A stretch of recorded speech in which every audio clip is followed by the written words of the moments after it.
ado, let me present Morgan Garrison. As I mentioned, Chris Sloan is Morgan's mentor, and Morgan's presentation is called Beyond the Clinician's Lens, Integrating Autistic Perspectives into Applied Behavioral Analysis. And let's give her a hand to start. Hello everyone, as Dr. Barron said, my name is Morgan Garrison, and today I would like to take you beyond the clinician's lens and discuss integrating autistic perspectives into applied behavior analysis. So this presentation focuses on autistic perspectives, therefore it is important to have a general understanding of autism spectrum disorder, also known as ASD.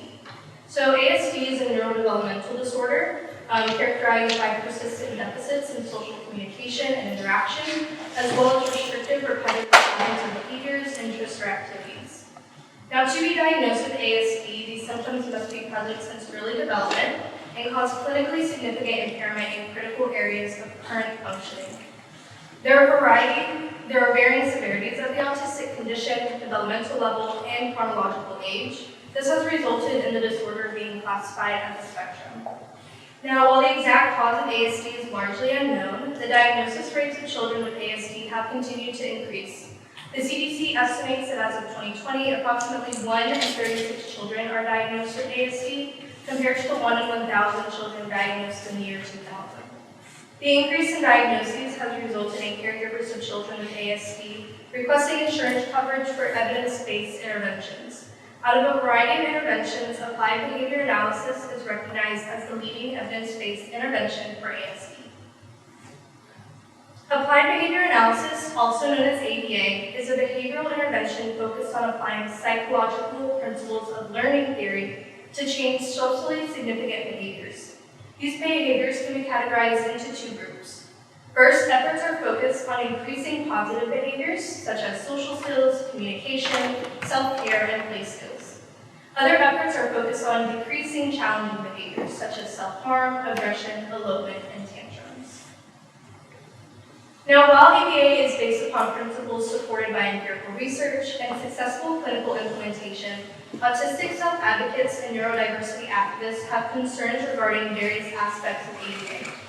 These concerns include appropriateness and potential harmful effects of the field's procedures and targeted goals. Concerns have stated that punishment-based procedures are harmful and inhumane to those with ASD. These concerns are based upon the traditional conceptualization of punishment rather than how ABA utilizes the term. The term, in the context of current ABA practices, refers to reducing a behavior by altering a stimulus in response. In addition, individuals also associate outdated punishment-based procedures with current ABA practices. While ABA does have a history of punishment-based procedures that are now classified as unethical, current ABA does not utilize these strategies. Concerns have also been raised stating that extinction-based procedures ignore trauma issues and create trauma within the individual. However, not enough research has been conducted to speak on this concern. Critics of ABA have also stated that the targeted goals are a modernized version of the original goal of ABA, which was to make individuals as normal as possible. While this is no longer a goal of ABA, individuals feel that instances such as regulation of self-stimulatory and stereotypic behaviors reflect that original goal. Overall, a consensus has been made in the ABA community that incorporating the perspectives and preferences of individuals with autism into the professional framework of the field is an optimal approach to begin addressing concerns about ABA. Therefore, behavior analysts have responded directly by integrating clinical techniques and practices that incorporate the perspectives and individual experiences of those with ASD. Person-centered planning actively involves the individual with ASD, their family, and the behavior analyst. When designing interventions, the individual's perspectives, objectives, and interests are considered. Currently, ABA interventions offer various ways to provide choices, such as selecting goals, tasks, routines, and consequences. By having their preferences respected, individuals with ASD can actively participate in their therapy. Lastly, given that individuals with ASD often receive care from multiple professionals representing different fields, there is a pressing need for seamless and productive collaboration among these experts, as well as the client and the family. This effort allows for a more holistic approach to therapy, which is beneficial to the overall success of the treatment. Now, while recent efforts have aimed to incorporate feedback from individuals with ASD, there remain substantial gaps within the framework of ABA that hinder the full inclusion of these perspectives. The existing literature fails to provide a plan for collaboration with the external autistic community, particularly those not currently receiving ABA services, who may offer valuable insights unavailable from parents, caregivers, or current ABA clients. These perspectives are especially important because they are the individuals primarily raising the concerns. Therefore, it is necessary to collaborate with them to make sure these concerns are addressed. In response to the gap in collaboration, I have developed an action plan that fosters effective collaboration between the ABA community and the external autistic community, especially those who have concerns regarding ABA. This action plan aims to develop the opportunity to address any concerns and to improve the overall standard of ABA for individuals with ASD. The primary goal of this action plan is to nurture a culture of collaboration between ABA practitioners and all individuals with ASD. Under this goal, the first objective is establishing communication channels for open dialogue and exchanging perspectives. This objective recognizes the significance of robust and transparent communication in bridging the gap between these two vital stakeholders.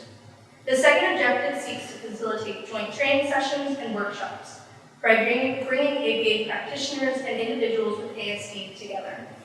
This objective fosters shared learning experiences, enhancing collaboration, and through a deeper mutual understanding. The first strategy will be establishing communication channels, which will be done through utilizing an online platform. This will be a virtual space for ABA practitioners and individuals with ASD to share their experiences and insights. It will foster open and ongoing dialogue, mutual understanding, and of course, collaboration. In addition, regular virtual town hall meetings can be planned to provide a structured discussion forum where concerns and ideas can be shared. The second strategy is establishing joint training sessions and workshops. The first activity is organizing bi-monthly training sessions, bringing together ABA practitioners, individuals with ASD, and their families.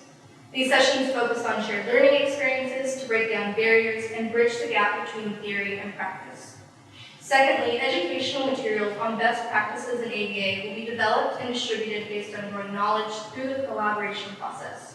These materials will be designed to be accessible and informative to all the stakeholders involved. While this action plan is developed based on my literature review and the stakeholder perspectives I gained from that research, it is also important to obtain feedback from stakeholders directly regarding the proposed action plan. Therefore, I obtained feedback from 4 ABA practitioners. Each practitioner holds an advanced degree related to the ABA field and are current board-certified behavior analysts. Practitioner 1 highlighted the need for respectful and inclusive language, respecting individual preferences, and fostering input and collaboration from individuals with ASD. They also recommended changing the wording from workshop and training, as this might dissuade individuals with ASD in joining, and switch to words such as forum or discussion. They also highlighted the need to identify common goals during town hall meetings. Practitioner 2 highlighted 4 key stakeholder groups that I should consider. ABA practitioners who are autistic or think with the autistic mind in consideration, ABA practitioners who are not autistic or do not consider the autistic mind, autistic individuals who do support ABA, and those who do not. Practitioner 2 also noted that offering compensation, such as continuing education units or CEUs, or scheduling town halls during conferences might be necessary to ensure participation of ABA professionals. Practitioner 3 also highlighted the need to consider individuals with ASD who have experienced ABA along with those who have not, providing a more comprehensive view of the action plan's impact. They also supported the idea of an online platform. Finally, Practitioner 4 emphasized the need to consider the accessibility of electronic communication for all individuals, which raised important questions about the target audience's access to technology and suggested exploring in-person meeting options for specific cities. They also emphasized the importance of specifying what metrics will be used in the plan and how they would provide valuable insights, reinforcing the data-driven nature of ABA. Now, the feedbacks received from these practitioners will lead to several adjustments and refinements in the action plan. The action plan will incorporate inclusive language practices and differentiate between individuals with ASD who have or have not received ABA services, as well as respecting their individual preferences regarding language. The terminology used in the action plan will be adjusted to shift from workshops and training to forums for discussion, making it more inviting to individuals with ASD who may not be interested in traditional training formats. The plan will consider compensation, such as CEUs, or allowing town hall events with conferences to motivate and facilitate consistent participation among ABA practitioners. The revised plan will explicitly include all individuals with ASD, including those who have and have not experienced ABA, ensuring a more comprehensive perspective. The plan will include specific metrics that will be utilized during the plan implementation. And lastly, the town hall discussions will focus on identifying common goals of individuals with ASD and ways to embed these goals into ABA practice with other clients. Now, while the action plan is a work in progress, it still holds significance. The significance of this action plan lies in its potential to transform the identified challenges and opportunities into the tangible progress within the field of ABA. It serves as the operational blueprint, driven by collaboration, ethical considerations, and the inclusion of all stakeholder perspectives and needs. While the action plan presented in this research holds the potential for substantial positive change in ABA, it is essential to acknowledge the challenges and limitations associated with its implementation. While it incorporates feedback from 4 individuals within one stakeholder group, it's constrained by its reliance on the feedback solely from this group. The perspectives of individuals with autism who are at the heart of ABA services are not directly represented in the plan's revision. Next, the action plan's primary foundation is drawn from the findings of a literature review. While the review comprehensively examines the existing literature, it may not encompass the full spectrum of challenges and opportunities faced by individuals with ASD as well as ABA practitioners. Lastly, the plan's execution also poses challenges, particularly regarding the dynamics within the ABA community, overcoming resistance to change, traditional practices, or preconceived notions of roles and responsibilities may present obstacles. To further enhance the plan's effectiveness, there are several recommendations for future research and improvement efforts that can build on the plan's foundation. While the current plan integrates input from one stakeholder group, it is paramount to obtain perspectives from individuals with ASD, their families, and other ABA practitioners. Collecting feedback from these diverse groups through surveys, interviews, or focus groups can provide more comprehensive insight into the unique needs and preferences. Next, it is essential to evaluate the long-term effectiveness of the plan by conducting research to measure its impact over an extended period. Lastly, collaborative research initiatives that involve multiple institutions, ABA service providers, and stakeholders can help refine and expand the action plan by pooling resources, knowledge, and experience. Now, with all that being said, the last remark I would like to make is that this thesis and this action plan represent a thread, one that contributes to the ongoing transformation of the field. They signify a commitment to the well-being, dignity, and potential of each individual with ASD. This is the beginning of improving the lives of individuals with autism through a more collaborative, inclusive, and ethical approach to applied behavior analysis. Thank you.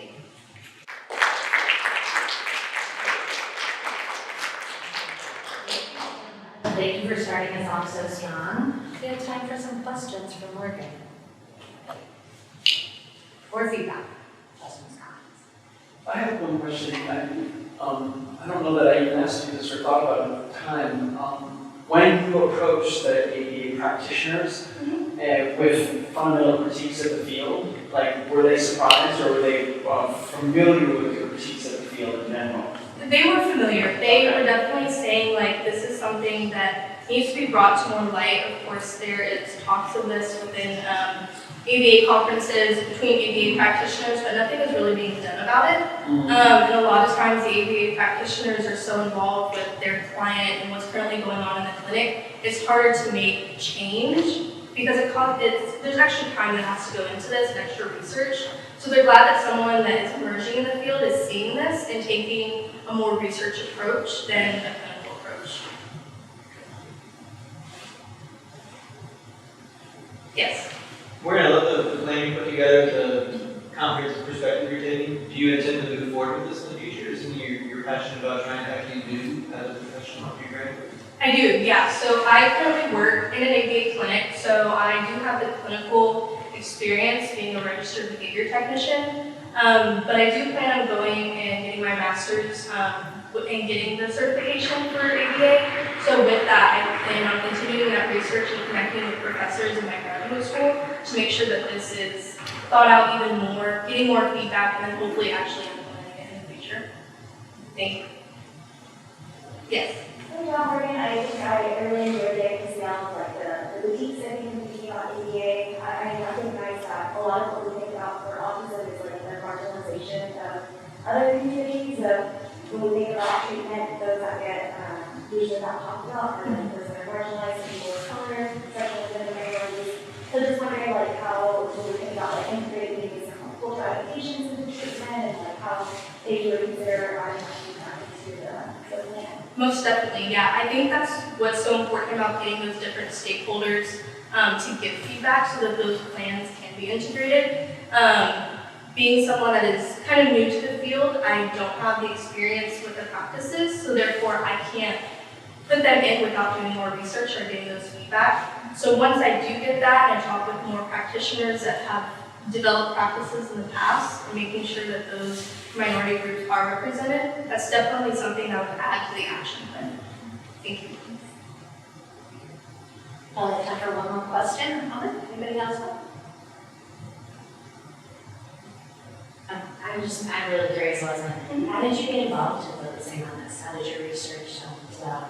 So I am a psychology major, special education minor, and with that I was kind of like, hey, how do these two go together? St. Edward's actually just opened their master's program in ABA, so that's how I became aware of it. And during one of our groups where individuals come and try to hire you on, there was an ABA clinic that came, and I talked with them, and I was like, this is something that meshes my two worlds together. So as I started the job and I became aware that individuals had concerns with it, I'm like, I want to make sure what I'm doing is not harming these kids. I want to make sure I'm making positive change. So that's when I started the research process to see what steps are being taken to make sure these concerns are addressed and make sure that my practices are best for the individuals I'm helping. That's great. Thank you for sharing that. All right, if nobody has any more questions, I'm going to invite Chris Sloan up here. And if you want to grab the cord and stall, that would be wonderful. And Chris, if you'd like to say anything about Morgan and Morgan's work, I would. Other than the obvious, Morgan is an awesome student and has always really pushed me not only through her honors thesis, but also in the class. She was a great student in class and always asked great questions. And the diligence that she showed in class was tenfold through her project. So couldn't be prouder. So congratulations. Thank you. All right.